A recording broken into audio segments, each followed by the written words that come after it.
안녕하세요. 하루 필수 말씀 충전 하필 큐티 조정환입니다. 오늘 함께 나눌 하나님 말씀은 시편 74편 12절에서 23절까지 말씀입니다. 하나님은 옛적부터 나의 왕이시며 이 땅에서 구원을 이루는 분이십니다. 라고 이렇게 고백을 하면서 이제 어제 본문에서는 성전이 파괴됨으로 인하여서 겪는 그 아픔과 고통에 대해서 이제 이야기를 했는데 하나님께서 다시 기억해 주시기를 나의 왕이시고 또 구원을 이루시는 분이심을 이제 선언하는데, 그분이 이제 어떤 분이신지에 대해서 설명하는 것을 우리가 읽게 됩니다. 주님께서는 주님의 능력으로 바다를 가르시고, 이건 이제 출애굽기의 말씀을 우리가 생각을 하게 되죠. 바다를 가르시는 하나님이십니다.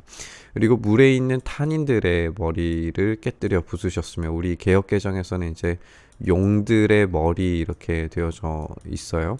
그래서 이 괴물인 거죠. 바다 괴물입니다. 이 바다 괴물의 이름에 이제 또 다른 표현이 이제 리워야단인데, 리워야단의 머리를 짚부수셔서 사막에 사는 짐승들에게 먹이를 주셨다라고 이렇게 되어져 있는데, 우리 가나안 신화를 보면은 이 리워야단의 머리가 7개 달린 이 바다 괴물이에요. 그래서 이 탄인들의 머리, 용들의 머리, 리워야단의 머리를 짚부수셨다, 이런 것들이 이제 가나안 신화를 이야기하는 것으로 볼 수가 있는데, 그냥 단순히 인용한 것이 아니라 이 가나안 신화는 당연히 이 리워야단을 이기는 것이 바알이라고 그렇게 이야기를 하는데, 오늘 성경에서는 지금 탄인들과 리워야단의 머리를 짚부수시는 것이 바알이 아니라 하나님이심을 이야기하고 있는 거잖아요. 이 하나님께서 탄인과 리워야단의 머리를 짚부수시는 사건, 이 바다를 잠잠케 하시는 사건이 어디에서 일어났느냐? 이게 이제 창조의 사건이라는 걸 우리가 알 수가 있어요. 그러니까 이 가나안은 바알이라고 하는 거짓 신이 이 탄인과 리워야단의 머리를 짚부숨으로써 자신의 능력을 보였다라고 이야기를 하지만, 사실은 실제는 이 하나님께서 천지를 창조하실 때에 이 모든 바다를 잠잠하게 하시고, 그 가운데에서 육지가 드러나게 하시고, 만물을 창조하시고 그 가운데 가득 차게 하시는 분은 우리 주 하나님이셨다, 이것을 이제 고백을 하고 있는 걸 보게 됩니다. 고대 근방의 이야기들을 인용을 하여서 그것이 실제적인 사건이 아니라 오로지 하나님께서만 실제의 사건의 주인이시다라고 하는 것을 이들이 이해할 수 있도록 재설명하는 것으로 그렇게 이해할 수 있겠습니다. 샘을 터뜨려서 개울을 만드시는가 하면 유유히 흐르는 강을 메마르게 하셨습니다. 하나님께서는 개울을 만드실 수도 있고 마르게 하실 수도 있습니다. 그리고 낮도 주님의 것이고 밤도 주님의 것이고 달과 해를 제자리에 두셨다라고 그렇게 이야기를 합니다. 고대인들의 우주관을 생각을 해보면 이렇게 땅이 원반 모형으로 돼 있고, 그리고 하늘이 이렇게 되어져 있는 것인데, 여기에 이제 이 해와 달의 위치가 이제 정해져 있다라고 그렇게 생각을 했던 거죠. 그리고 이제 하나님께서 낮도 주인 그리고 밤도 주인이시라면 모든 시간과 그리고 모든 공간의 주인이 바로 하나님이시라는 걸 우리에게 말하고 있습니다. 주님께서 땅의 모든 경계를 정하셨고 이 여름과 겨울도 만드셨습니다. 이 시간과 공간의 주인이심을 이렇게 확실하게 선언하고 있는 것을 우리가 보게 됩니다.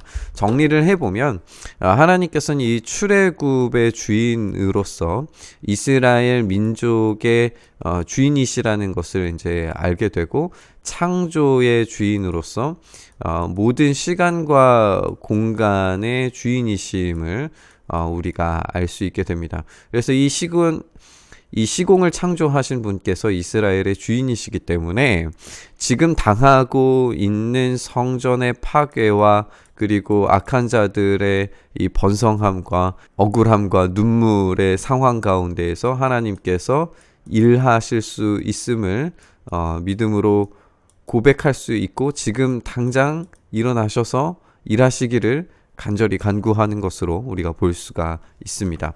이렇게 주님, 원수가 주님을 비난하고 어리석은 백성이 주님의 이름을 모욕합니다. 이 일을 기억해 주십시오. 주님께서 맷비둘기 같은 주님의 백성의 목숨을 들짐승에게 내주지 마시고 가련한 백성의 생명을 영원히 잊어버리지 마십시오 라고 이야기하면서 이제 기억해 달라라고 하는 단어를 계속 반복적으로 사용하고 있는 걸 보게 됩니다. 땅의 그늘진 곳마다 구석구석 폭력배의 소굴입니다. 악인들이 이제 가득하다라고 하는 것이죠.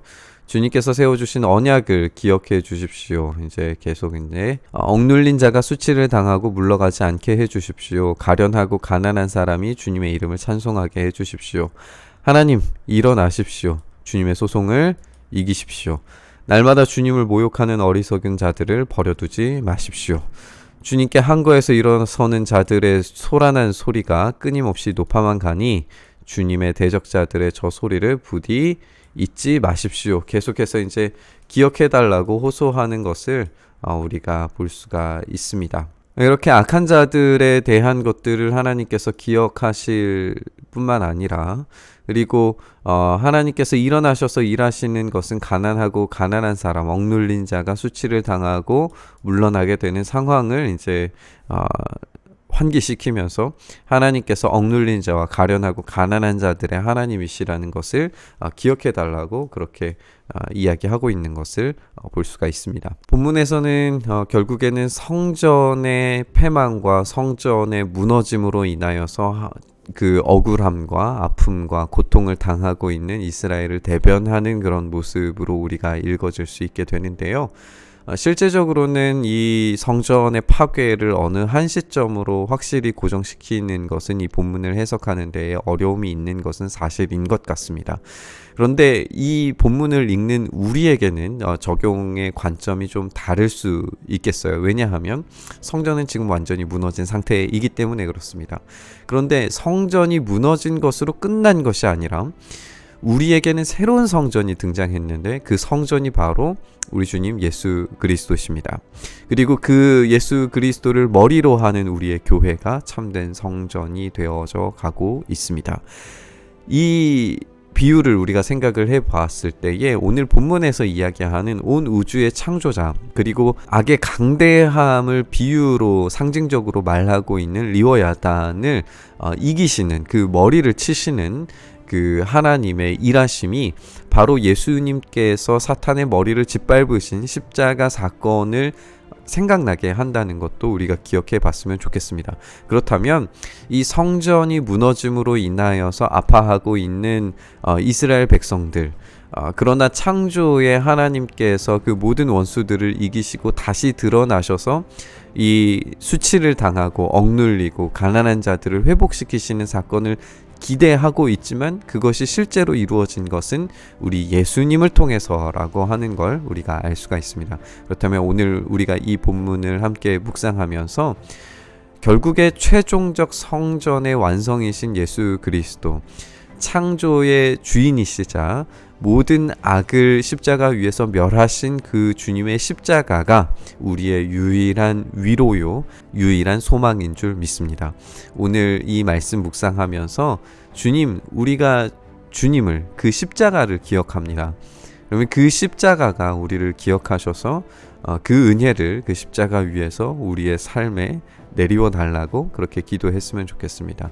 오늘 본문을 묵상하면서 그 십자가 앞으로 가까이 가서 우리의 안타까운 마음, 우리의 절절하고 절박한 심정을 주님께 온전히 드리면서 언제까지렵니까? 결국 완성하시는 예수 그리스도의 그 마지막 심판날이 속히 올 수 있게 해달라고 우리 함께 기도했으면 좋겠습니다. 주님, 마지막 그날 모든 것을 이루시는 그때에 우리의 삶에 참된 위로와 기쁨이 넘쳐나게 될 줄 믿습니다. 여전히 성전이 무너진 것처럼 언제까지입니까? 라고 질문할 수밖에 없는 우리의 삶을 불쌍히 여겨주시고 예수 그리스도의 십자가로 시작하신 주님의 놀라운 승리가 완벽하게 완성되어지는 그 마지막 때 주님이 오시는 날이 속히 올 수 있도록 주여 우리를 기억하시고 기억하신 바 되신 주님의 백성들을 그냥 내버려 두지 마시고 주님의 오른손으로 우리를 강력히 붙드셔서 그 부활의 능력이 우리의 삶에 온전히 닿도록 일하여 주시옵소서. 그렇게 우리 가운데 일하시기를 간절히 소망하며 우리 주님 예수 그리스도의 이름으로 기도드리옵나이다. 아멘.